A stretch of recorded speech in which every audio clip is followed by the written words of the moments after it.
The meaning of worship. Ibadah. The Arabic term ibadah comprises all the words and deeds which Allah loves and approves of, and which He has commanded or recommended, whether such words and deeds are apparent, such as the prayer, zakat, or pilgrimage, or hidden, such as love for Allah and His Messenger, fear of Allah, reliance upon Him, and seeking His assistance.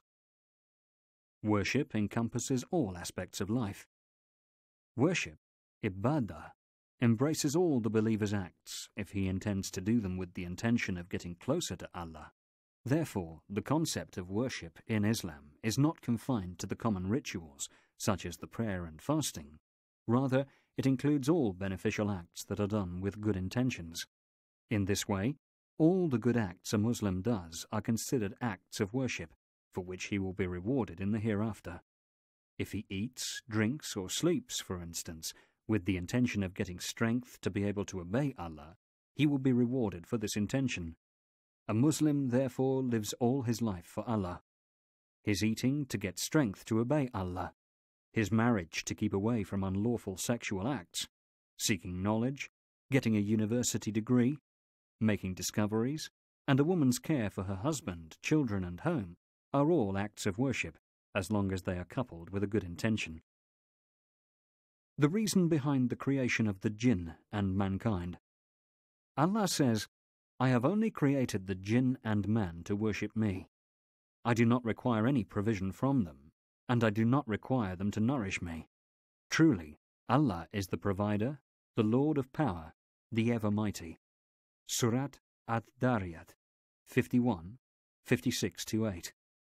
Allah informs us in this verse that the reason behind creating the jinn and mankind is to worship Him. In fact, He is not in need of their worship. Rather, it is they who need to worship Him because of their total dependence upon Him. If a man neglects his duty towards his Creator and gives free rein to the worldly pleasures without contemplating the divine reason behind his existence, he becomes just like any other creature, without any privileges whatsoever over other creatures.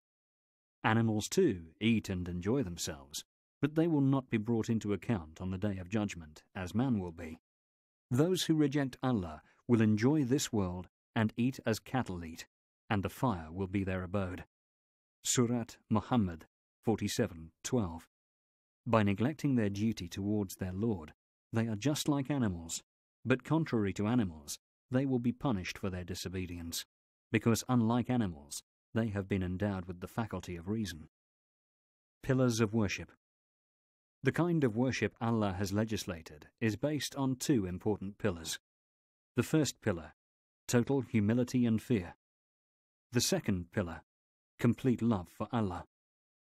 Therefore, worship, ibadah, which Allah has commanded His slaves to observe, must be accompanied with 1. Total submission to and humility before Allah while fearing Him, and 2. Complete love for Him, asking, invoking, and imploring none but Him. Love that is not accompanied with fear and humility, such as love for food and wealth, cannot be considered worship. By the same token, fear that is not accompanied with love, such as fear of a ferocious beast or a tyrant ruler, cannot be considered worship. For worship to be realized when doing an act, both love and fear must be realized, and this can only be directed to Allah alone. Conditions of worship. For worship, or ibadah, to be valid and accepted, two conditions must be met. Sincerity. It has to be directed sincerely to Allah alone, following the guidance of Allah's Messenger. Highlighting this point, the Quran states, "Indeed, those who submit themselves to Allah and act righteously will be rewarded by their Lord. They will have no fear, nor will they grieve." Surat Al-Baqarah 2:112. The clause, "those who submit themselves to Allah," means that they realize the essence of monotheism by sincerely worshipping Allah alone.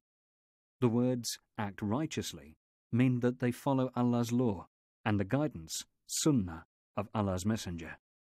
It is worth noting here, however, that following the Prophet's guidance relates only to pure acts of worship, such as the prayer, fasting, and remembrance of Allah.